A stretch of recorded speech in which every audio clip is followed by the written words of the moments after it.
Bible prophecy foretells the alliance of the end-time world government and the one world religion just prior to the second coming of Jesus.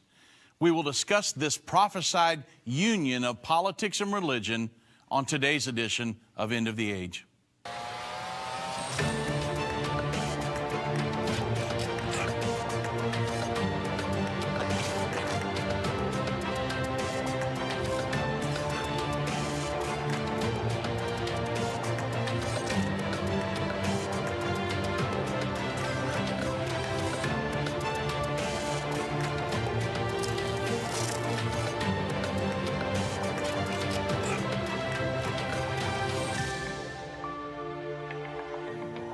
You're listening to an End of the Age encore presentation. Well, good afternoon, everybody. I'm Dave Robbins with Endtime Ministries. Thank you for joining me on Tuesday's edition of End of the Age. So the prophecy of the end-time world government and the world religion is mentioned several times. The alliance of these two mentioned several times in Scripture. Daniel chapter 2, verse 41 through 45 is the first time that this specific end-time alliance is mentioned. Verse 40, starting with verse 41, it says, "And whereas," and I'm reading out of the King James Version, "And whereas thou sawest the feet and the toes, part of the potter's clay, and part of iron, the kingdom shall be divided." So what we're talking about here really quick, give you a little background. Nebuchadnezzar had a vision of an image, a statue that had the head of gold, arms and breast of silver, belly and thighs of brass, legs of iron, feet of iron mingled with clay. They're representative, or it symbolizes 5 empires that would rule the world from Nebuchadnezzar's Babylonian empire to the second coming of Jesus Christ. The last empire is symbolized as, in the scriptures we're talking about now, as the feet of iron mingled with clay, which is symbolic of the future Holy Roman Empire. So it says the potter's, part of the potter's clay and part of iron, the feet on the bottom of the statue. The kingdom shall be divided, but there shall be in it of the strength of the iron, for as much as thou sawest the iron mixed with miry clay. And as the toes of the feet were part of iron, part of clay, so the kingdom shall be partly strong and partly broken. And whereas thou sawest iron mixed with clay, they shall mingle themselves with the seed of men, but they shall not cleave one to another, even as iron is not mixed with clay. And in the days of these kings," this is very important, "and in the days of these kings," because this is going to give us the timing of this last kingdom. "In the days of these kings shall the God of heaven set up a kingdom which shall never be destroyed, and the kingdom shall not be left to other people, but it shall break in pieces and consume all these kingdoms, all the world governments, and the history of them, and it shall stand forever. For as much as thou sawest that the stone was cut out of the mountain without hands, and that it brake in pieces the iron, the brass, the clay, the silver, and the gold, the great God hath made known to the king what shall come to pass hereafter. And the dream is certain, and the interpretation thereof is sure." So this last empire, the 5th empire, so a lot of people teach there's 4, but there's actually 5 different empires. There's a big difference between the Roman Empire and the Holy Roman Empire. The Roman Empire was a secular empire, but the Holy Roman Empire was an alliance of church and state. And I'm building up to something. I want to show you what's going on in the world today, if you haven't guessed that by now. And so the Holy Roman Empire was always an alliance of church and state, of politics and religion. The Holy Roman Empire was born on December 25th, 800 AD, when Pope Leo III placed the crown on the head of Charlemagne and announced that he was now the emperor of the Holy Roman Empire. The Roman Empire had disintegrated at that point. The depiction of the feet of iron mingled with clay in Daniel 2 symbolized the Roman element, the iron, and then the religious element, which was the clay. The Holy Roman Empire ruled the world for the next 1,000 years. And the leaders who ruled the Holy Roman Empire were always a dual leadership, a political leader from Europe and a spiritual leader from Italy. So the biggest difference between the Roman Empire and the Holy Roman Empire was the leadership. When you think of the Roman Empire, you think of it was always ran by a Caesar, the Senate. You can think of gladiators in the Colosseum. That's the Roman Empire.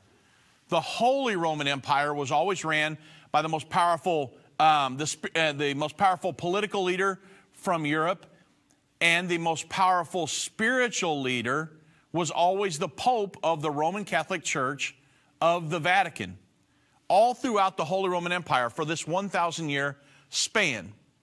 And of course, we know now that the Holy Roman Empire, it was in 1806, it was defeated. King Francis II was defeated by Napoleon. And so they thought, well, hey, the Holy Roman Empire, the dream of that is dead. But the dream never died. It was, the Holy Roman Empire was reborn in November of 2009 when they signed the Lisbon Treaty. And that was the rebirth of the Holy Roman Empire, which is in power now. It's the current European Union. So that's one depiction of this alliance, or one prophecy of this alliance of politics and religion in the end time. And, okay, so we're coming up to a break, so I don't want to cut this next part in half, because I want to make sure you get all these different prophecies concerning this same entity. It's depicted many times in Scripture. The first one in Daniel 2. When we get back from the break, we're going to go to Daniel chapter 7 and see another depiction.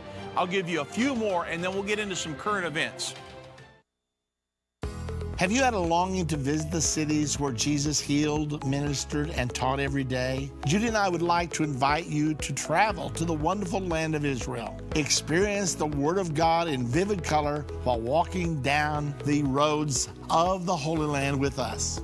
When you are ready to experience Israel, we recommend you travel with Endtime Ministries. You will not only experience historical and present-day Israel, you will also learn about the prophesied future to come. It's as if we traveled back in time to visit a different era and discovered ourselves in an ancient time. The tour is very well organized, the accommodations are first class, and the food is delicious. If you have ever had a desire to visit Israel, there is no better time than now.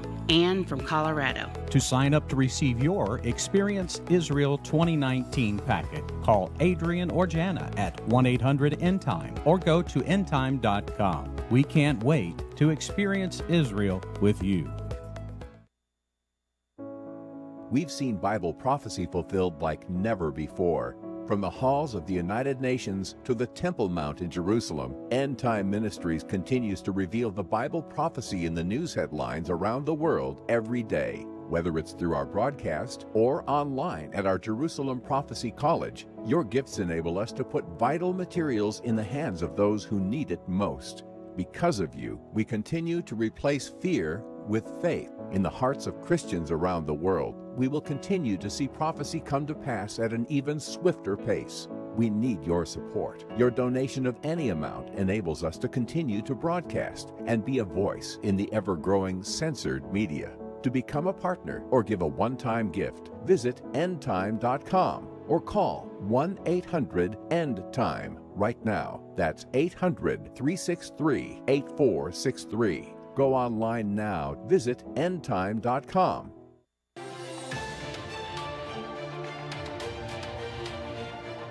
You're listening to an End of the Age encore presentation. So in looking at the different depictions of this end-time political religious alliance, well, we went through Daniel 2, Daniel 7. The 10 horned beast symbolizes the same Holy Roman Empire, and it's a union of politics and religion in the end time. Then jump all the way 650 years forward from the time Daniel wrote the book of Daniel, and John wrote in Revelation chapter 13, verse 1 through 8, and he described the world government and the ruler of that entity, the Antichrist. And then Revelation 13, 11 through 14 describes the world religion and the leader of that entity, the false prophet. So you have a depiction of the seven-headed, 10-horned beast, which in the end time is in prophecy. That's the world governing beast, seven-headed, 10 horns.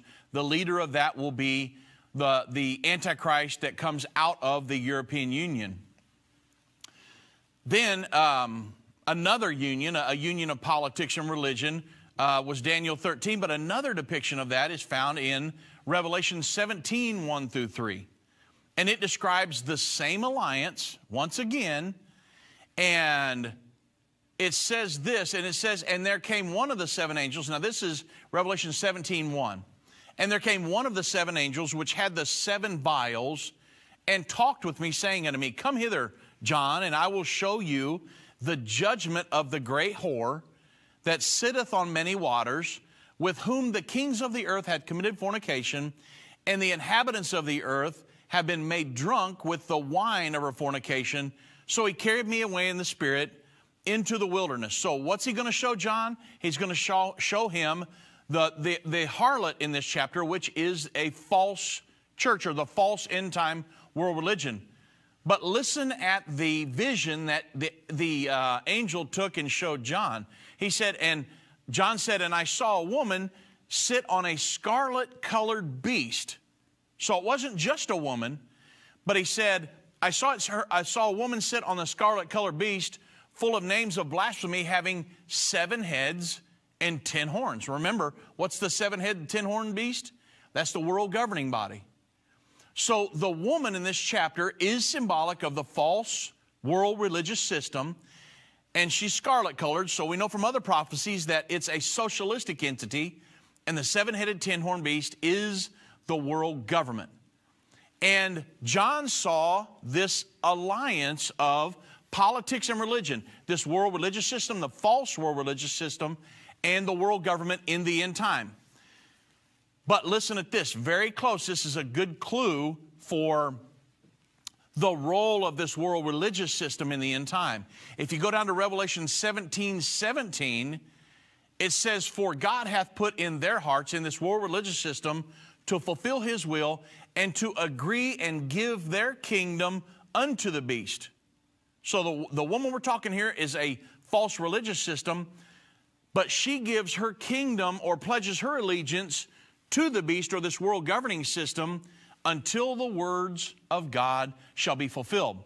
So this world religious system is going to surrender its sovereignty to the world government and support it, and cause those that follow it to support it until the world government is done with it, and then it will turn and destroy the world religious system. So the only reason for the alliance of this politics and religion in the end, remember the political side, this world government, is given its seat, its power, and its great authority by Satan himself, who is the master deceiver.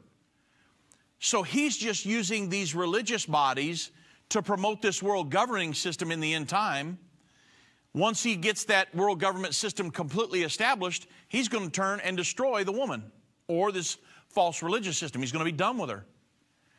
And so this is the picture in the Bible of this end time alliance with the world government and the world religious system. So the question is, since we're living in the end time, all these prophecies are converging at the same time, is this alliance happening now? Well, the answer is absolutely yes.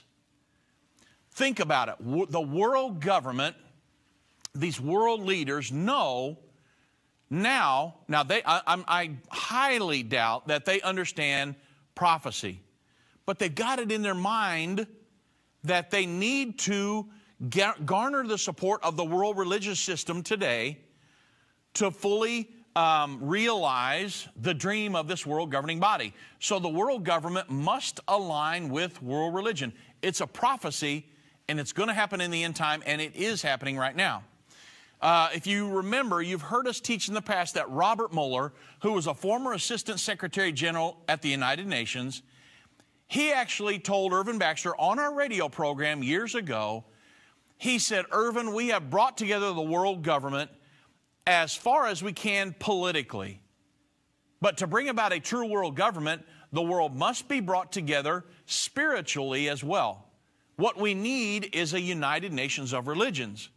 So Robert Mueller, he understood, he didn't understand the prophecies of the Bible, but he did understand that the ultimate goal of the internationalist and the globalist, people that believe in a world government, around the globe is totally implementing a world governing system, an organization designed to supersede any national government and demand that all nations surrender their sovereignty and submit to international laws and regulations.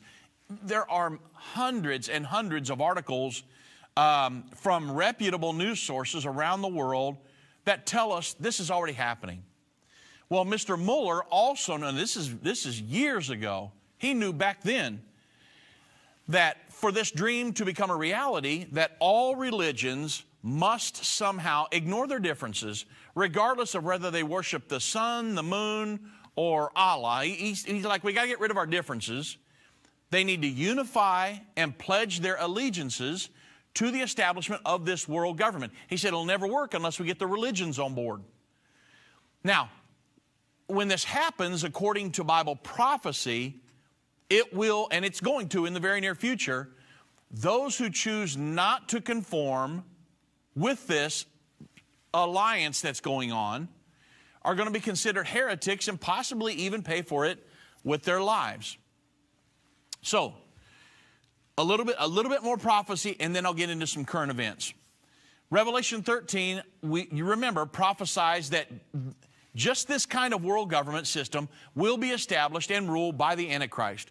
The same chapter foretells the world religion and the global economic system, the mark of the beast, that will be used to enforce the edicts of the Antichrist and cause the entire world to pledge allegiance to his global authoritarian system.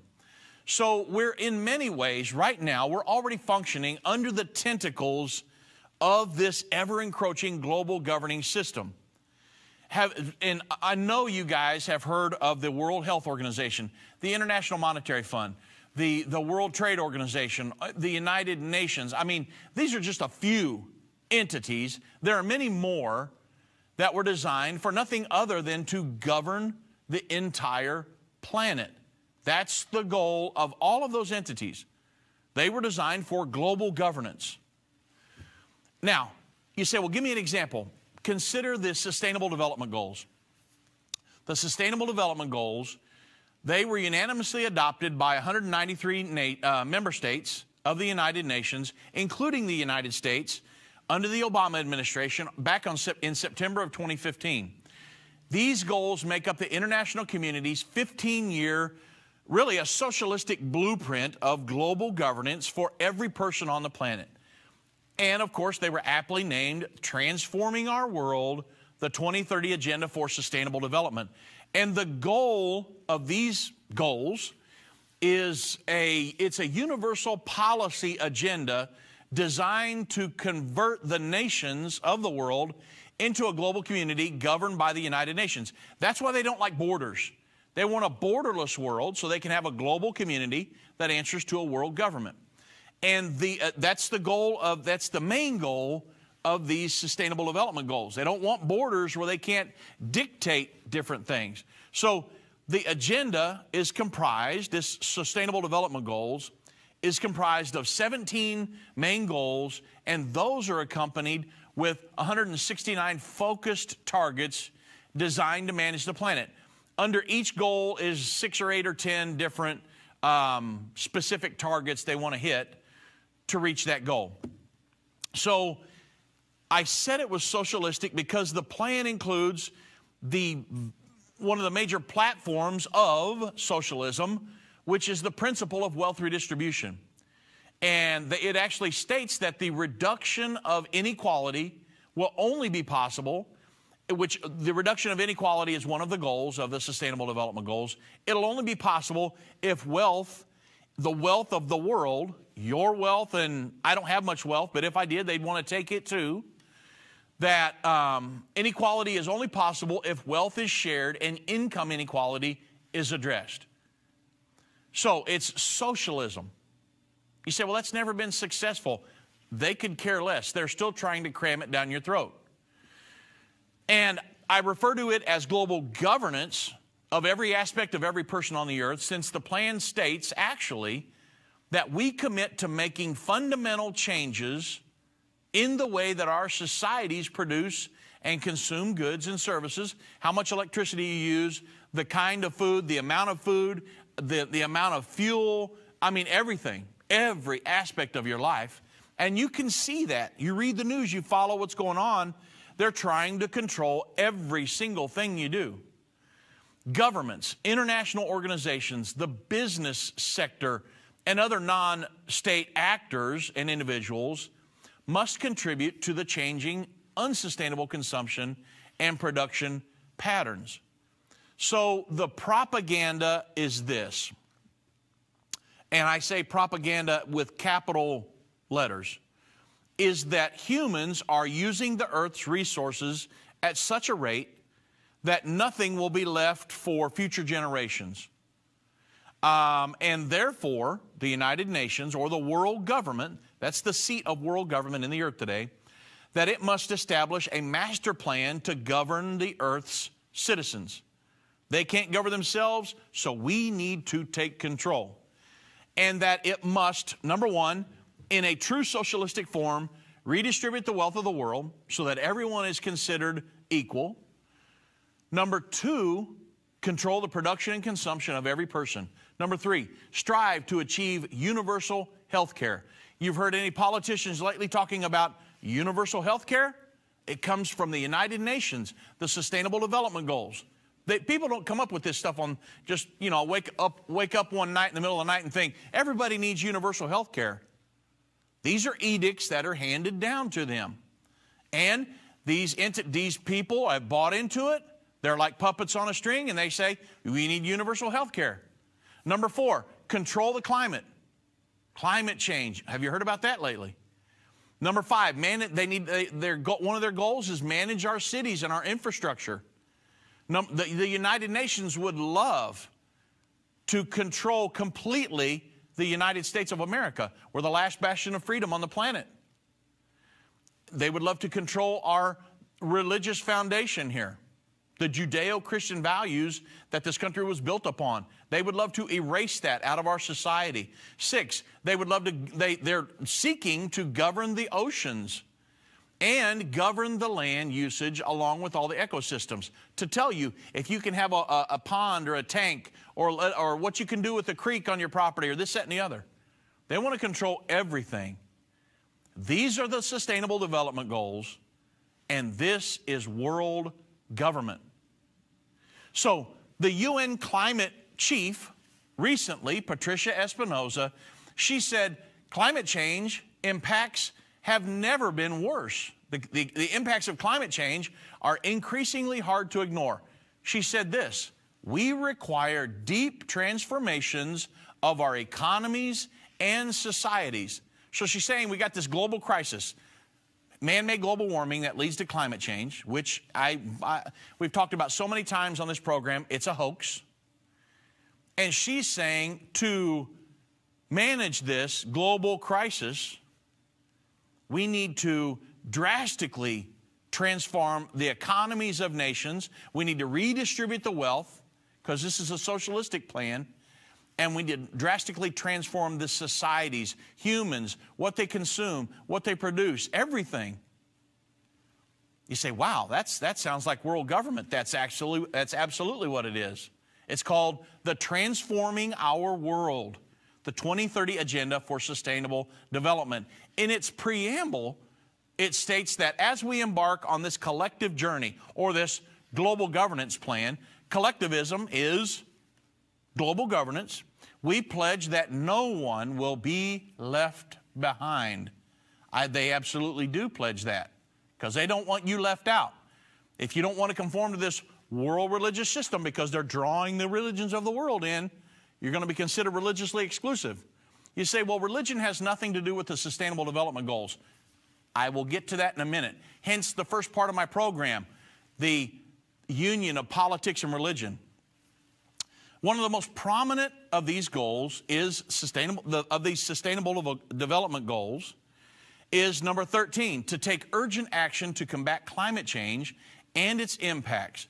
Now, I'm not going to take time on today's program to prove that human-induced global warming, which leads to climate change, is a hoax. I've done that many, many times. That's easily disproven.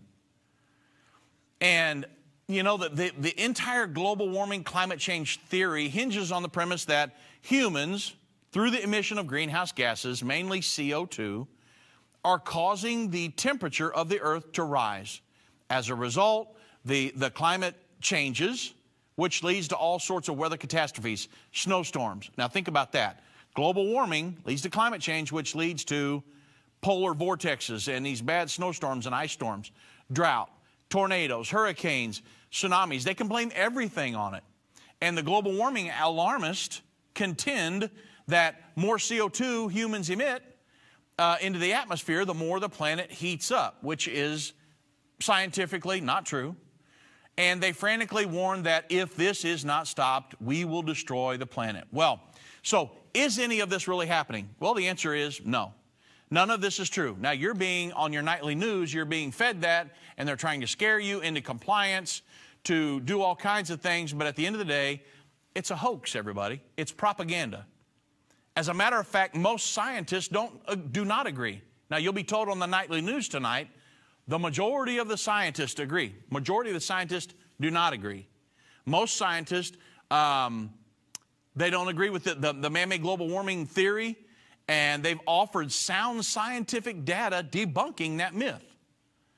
I'm talking about world-renowned scientists, but they brush those under the rug. We don't want you to hear about those. Now, remember, Robert Mueller understood that the world government would need the allegiance of the world's religions to make the dream of a true government, world government, become a reality. Global elites realized global warming was too easy to disprove. So they switched to climate change. I'm going to stop right here because I want you to hear this. It's very important. So, you know, if the radio station is just going to carry the first 30 minutes, go to endtime.com and catch the rest of the program, because I'm going to get off into some current events, what's going on in Poland right now at the COP24 climate conference. You need to check it out and listen to some of these current events. We're way off into this alliance of world religion and world politics. Move Mountains with Irvin Baxter. This book by Irvin's grandson provides 30 days of devotion that will enhance your relationship with God and others. Authentic illustrations from early morning devotions at End Time will help you find your purpose and eliminate fears. Commit to taking this 30-day journey and experience real life change. Get your book for only $14.99. Call 1-800-363-8463 or go to endtime.com/move. If ever people needed to hear the unvarnished truth, it is now. There are some subjects that are not politically correct to talk about, but they're urgent. That's why I'm grateful for Endtime Magazine. If you're not a subscriber, you're missing information that will impact your life. Endtime has a bi-monthly magazine that explains how current events are fulfilling Bible prophecy. You can get a 2-year subscription for only $29. You can also get a bulk subscription and pass them out to your church. We have gotten reports that Endtime Magazine has caused spiritual awakenings in churches when they see the prophecies being fulfilled right now. You can start your own ministry and leave them in doctor's offices, libraries, laundromats. You never know if you might be responsible for saving someone who is searching for the unvarnished truth. That's what the magazine has done in many lives. Call 1-800-END-TIME. That's 1-800-363-8463 and get your subscription today. If your station only carries the first 30 minutes of End of the Age, go to endtime.com and click the watch button to continue today's broadcast. You can also finish up later by clicking the archive button.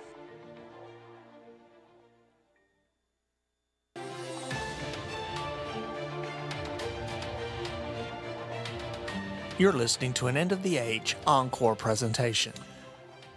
So, global elites realized that global warming was really too easy to disprove. It's been disproven by many world-renowned scientists. So they switched to climate change. But climate change was a hard sell to anybody who really did the research. That, you know, and when I say that, I mean human-induced global warming, which leads to climate change. Now, that's the propaganda right there.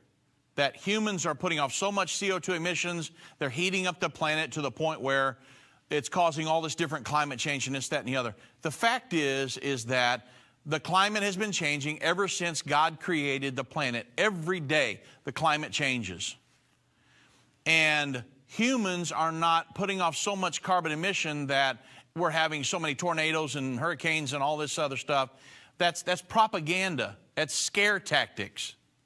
So climate change, to people who were human-induced global warming, which leads to climate change, was a hard sell to anybody who would do the research.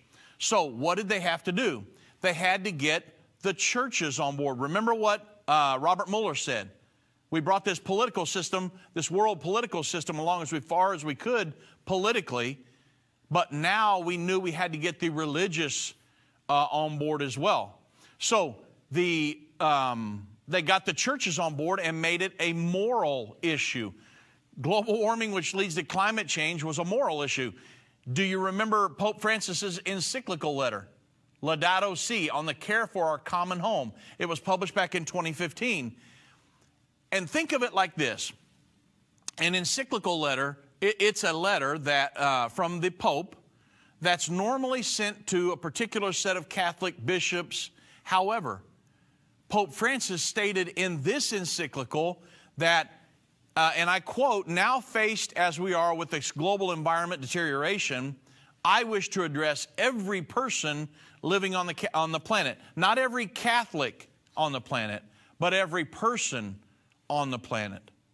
So you say, well, wow, that must be pretty important. Well, the popes for decades have called for a global political authority. At the end of Pope Francis's encyclical, he said, we've got this global catastrophe. The solution to that is a global, public global authority to manage it. He called for a world government. That was his solution. So the concept behind all of this, and the globalist concept, is that humans cannot or will not manage themselves. Therefore, they must be governed by a select group of more disciplined and better educated humans, i.e. the globalist or the internationalist. And since the supposed global warming and climate change hoax is affecting the entire planet, then a global management solution, i.e. world government, is mandatory to regulate every aspect of life for each person on the planet. In the encyclical by Pope Francis, he advocates in more ways than one just such a global governing system in order to save the planet from the disfigurement, quote unquote, and destruction of creation. In the encyclical, Pope Francis advocates sustainable development. And he mentions the Earth Charter. He calls for the enforcement of international agreements. And finally, he calls for a world political authority or a world government to manage the climate change crisis.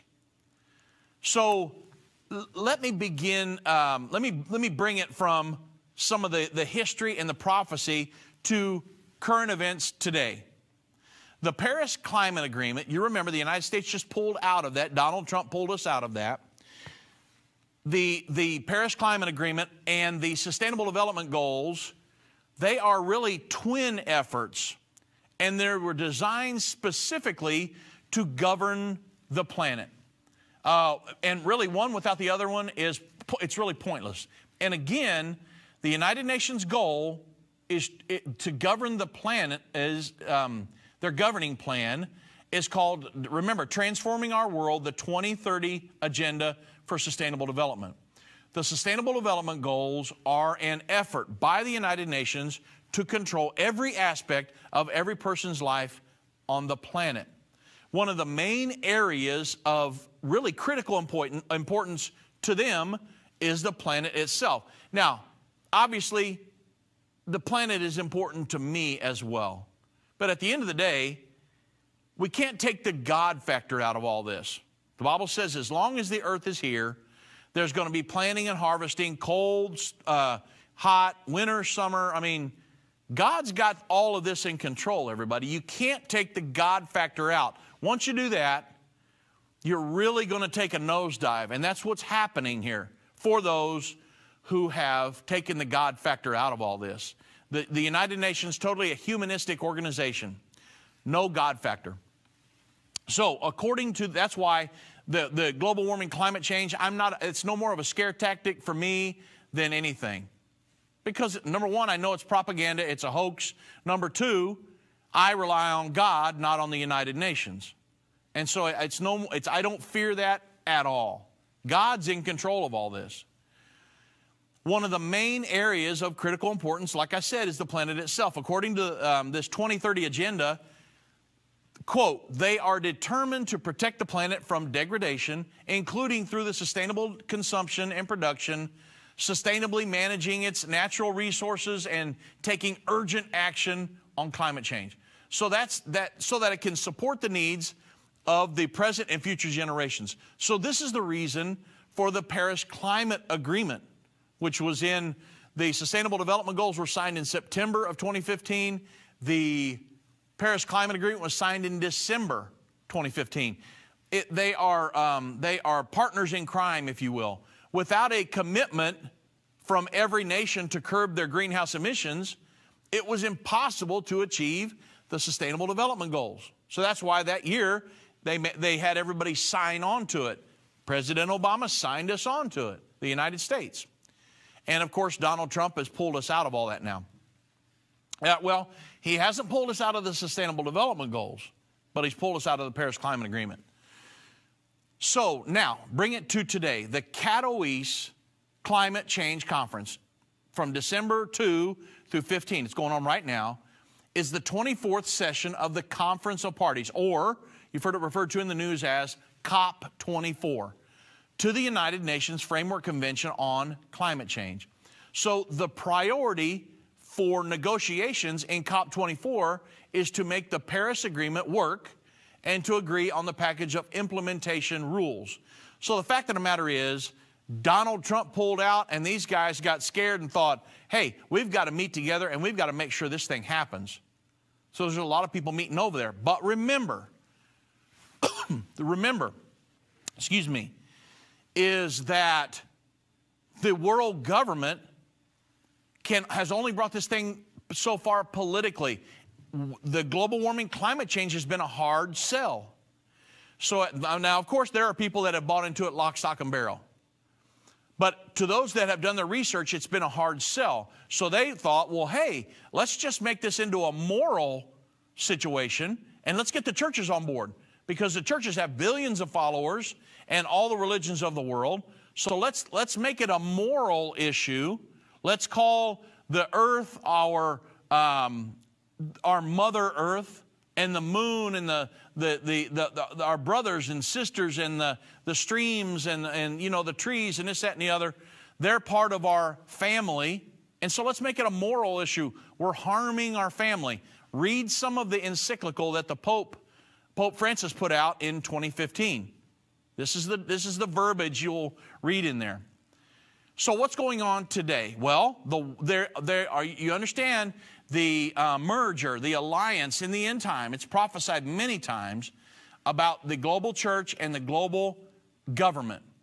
Well, now you have many churches, interfaith meetings and ecumenical meetings at this COP24, where they're pushing commitments for this Paris Agreement, and it's a climate change meeting. You've got churches from all over the world, delegations that are meeting there and buying into this. Why? Remember, I told you that in the encyclical, Pope Francis put that out to every person on the planet, not just to Catholic individuals. So what's happening right now? The World Council of Churches, and I'm going to go through several of them. The World Council of Churches are at the COP24. It's the global church bodies unite, and they urge transformative action to protect the most vulnerable. As the United Nations Climate Summit kicks off in Katowice, Poland, global church organizations, the World Council of Churches, the Lutheran World Federation, and ACT Alliance, ACT Alliance, called for renewed global solidarity and urgency of action to support the communities at the front line of the climate change impacts. They have delegations there. and they reiterate calls for the implementation of the Paris Agreement. So now they're getting the churches involved, this global religious community, not just Protestants. They're getting all kinds of religions involved. The World Council of Churches, ACT Alliance, the Lutheran World Federation, they represent more than 500 million Christians, quote-unquote Christians, worldwide, and have been engaged in climate justice advocacy for that work at local and global levels for the last many decades. Also, the Anglican Community News Service stated that a California bishop was going to lead an Episcopal delegation to the UN Climate Change Conference. There's all kinds of religions going. It stated that not only have all the nations of the world signed the Paris Agreement, but this individual said, and I'm quoting, "I have seen the great religions of the world and the indigenous spiritual traditions also come together to seek the healing of the planet." They've made this into a moral issue and got the religions to buy into it. This was California Bishop Marcus Andrus said this in an email to the Episcopal News Service. And then the National Catholic Reporter reported that, and as government delegations from across the globe prepare for the Conference on Climate Change, Catholic organizations are pledging to make the church's voice heard at the conference.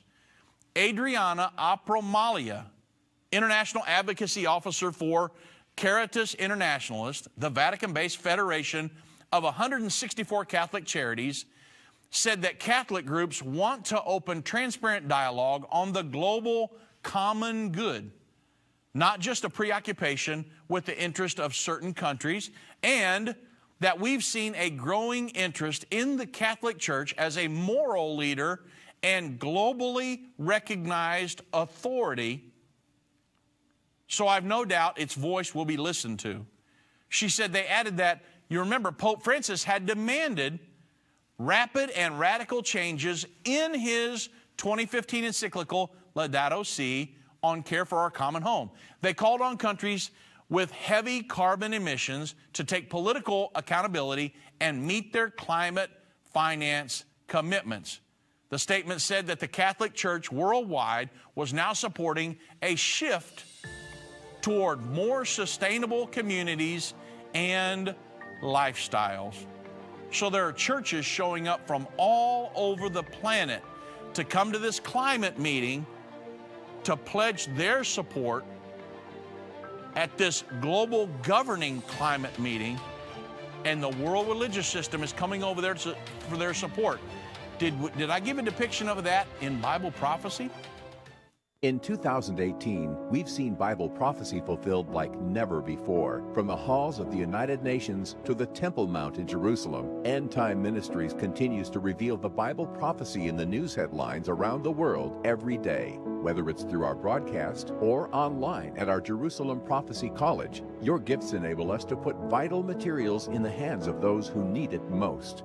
Because of you, we continue to replace fear with faith in the hearts of Christians around the world. Moving into 2019, we will continue to see prophecy come to pass at an even swifter pace. We need your support. Your donation of any amount enables us to continue to broadcast and be a voice in the ever-growing censored media. To become a partner or give a one-time gift, visit endtime.com or call 1-800-END-TIME. Right now. That's 800-363-8463. Go online now to give your best end-of-the-year gift. You're listening to an End of the Age encore presentation. So I want to go through one more real quick. The European Christian Environmental Network says that churches are preparing for COP24 and the upcoming ECEN assembly in Poland.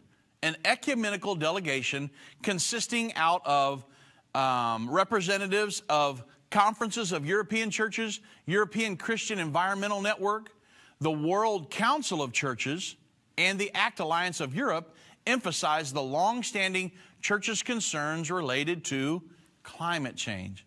The delegation put a particular importance on engaging in the processes of the churches in Poland. So it's very important. You can see here that there are, it was kind of global warming, which leads to climate change, was a hard sell politically. They've been, the International Panel on Climate Change from the United Nations has been putting out these climate reports, and they've been proven so many times not to be true by many scientists. And so it's been a hard sell to some people who are not just blindly being led into this stuff, that people that do their research, you can tell, it's propaganda, it's not happening. God's in control of the climate. But at the end of the day, they've said, well, it's a hard sell politically, that people can't force their people to do it. But if we make it a moral issue, we'll get the religions to buy into it. And you can see, John prophesied about a union of politics and religion in the end time, a world religious system and a world government 2,000 years ago. Daniel prophesied about it 2,500 years ago. And we're watching it come to pass as I sit here in the studio today. Now, think of it like this. This is another thing I come across. The United Nations Environment Program. They're merging this. They're trying to get the religions of the world to buy into this. So the United Nations Environmental Program, they've got a deal called Faith for Earth. It's an ethical approach to the global challenges. So in August of 2017, the UN Environment has taken the initiative to reach out to the faith-based organizations and faith leaders worldwide and involve them more holistically in the United. I didn't just say Protestants, okay? I didn't just say the Catholic Church. I'm talking about faith leaders globally. So it's a global religious type situation, not just a select group. To more holistic, to buy in holistically in the UN's collaborative process, hence the Faith for Earth initiative was born. So they state this, the 2030 Global Agenda and Goal 17, the partnership and the means of implementation. Now they're talking about the Sustainable Development Goals. They're talking about these Sustainable Development Goals and getting the religions of the world on board to help meet these. That says that the implementation of these lie at the heart of this initiative, this faith to the global climate situation. And not a single country or group of countries can achieve the Sustainable Development Goals alone. They believe that. So they say all stakeholders, including faith organizations, must be part of the solution. So we're a world government, but we need this world religious system to pledge their support to this as well. So what are the three goals of Faith for Earth? The first is to ignite and empower faith organizations and their leaders to actively promote the relationship between environment and faith, because they've made it a moral issue. Wherever you go, in any neighborhood, you find an imam, a priest, a rabbi, or a temple leader. Their words are best heard by the people. In other words, those people are not influenced by our political system. We've got to get to their leaders so they can get to the religious faction of the planet. That's the goal of this whole thing. It's the number one goal. Number two, the second goal is to work with faith organizations on their, get this, their investments, such as bonds, banking, and assets to finance sustainable development. People are giving to their church. They're not giving to the sustainable development, global warming, climate change. So at the end of the day, we've got to get with these people. This is one of their goals. It's goal number two, to get with them on their investments, their bonds, banking, assets, to finance sustainable development. I'm quoting this, folks.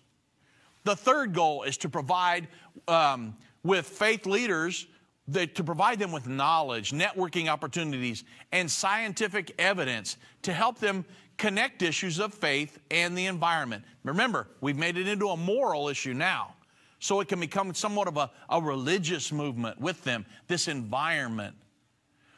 Pope Francis has been very vocal on climate change. Remember, he wrote I think if I remember right, it was like a 40,000 word encyclical. It was huge. I read it many times.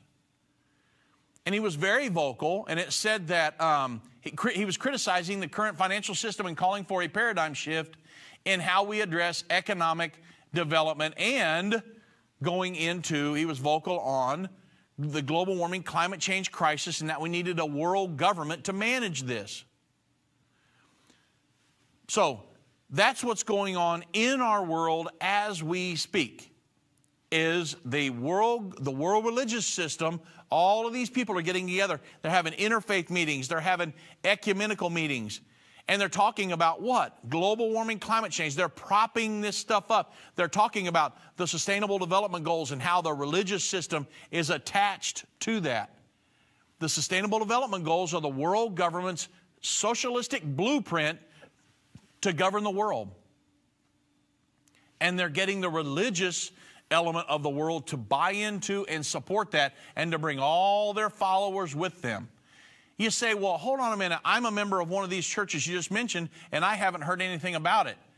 Many times, and I've talked to many pastors over the years that had no idea what their general boards and things were doing and signing them into. So you need to be careful about your religious organizations and what they're trying to pull you into without you even knowing about it. It's very important. You do not want to be pulled into this one world religious system. It's something you absolutely do not want to be a part of in the last days.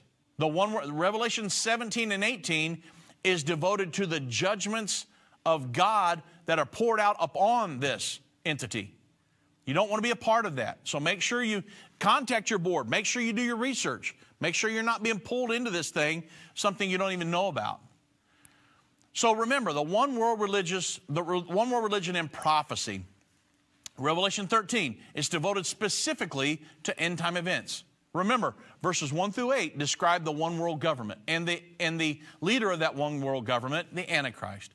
Verses 11 through 14 of Revelation 13, it focuses on the one world religion along with the false prophet, and then 16 through 18 outline the Antichrist global economic system, the mark of the beast.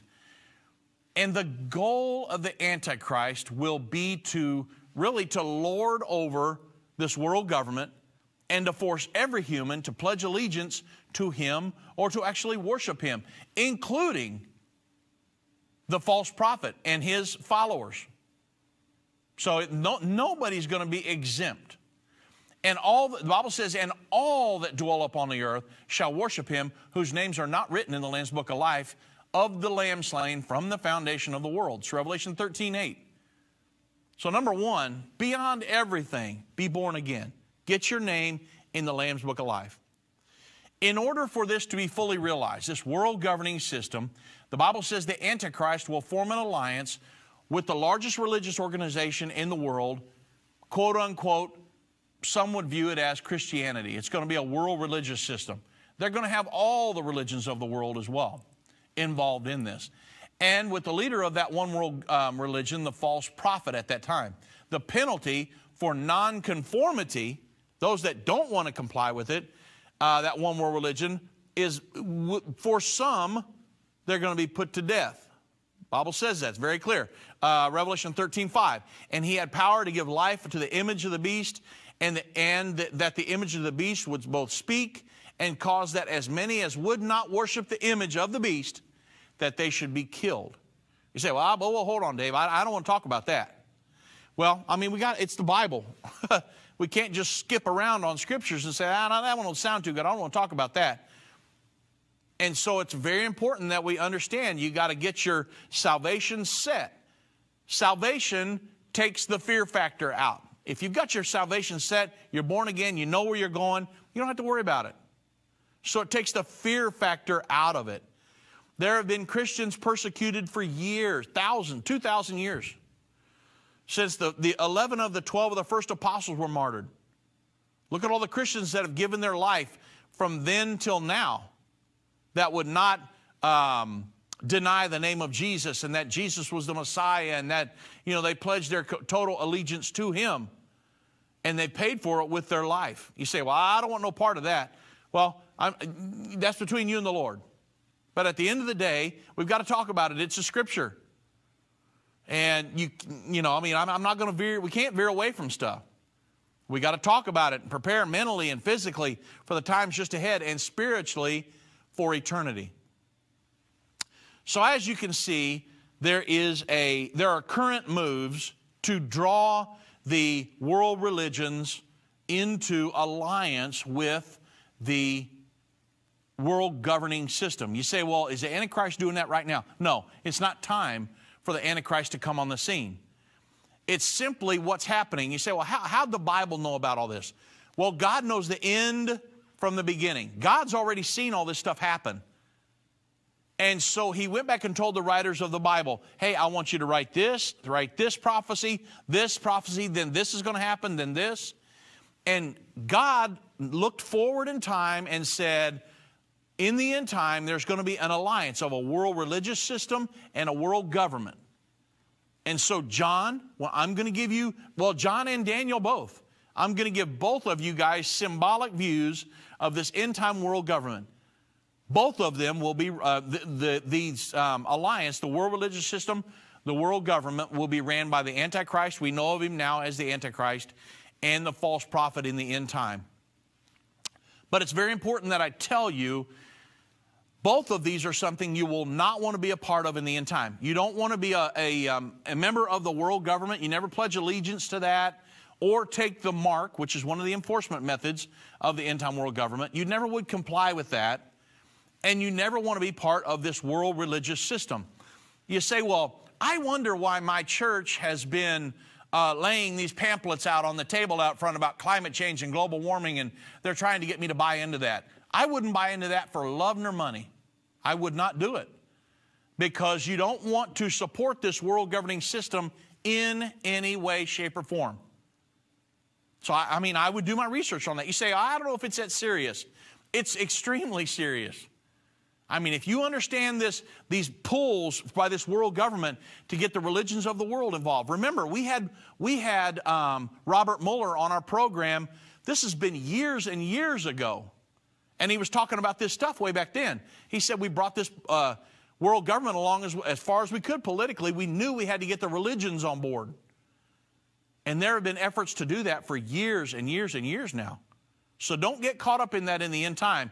Because the Bible says in Revelation 19 that when God comes back at the Battle of Armageddon, that the Antichrist, the beast, and the false prophet will be cast alive into the lake of fire.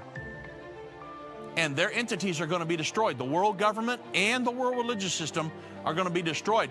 So it's something you will not want to be a part of. So make sure, number one, that you're born again. And number two, you're doing your research, following the prophecies, that you're not getting caught up in this.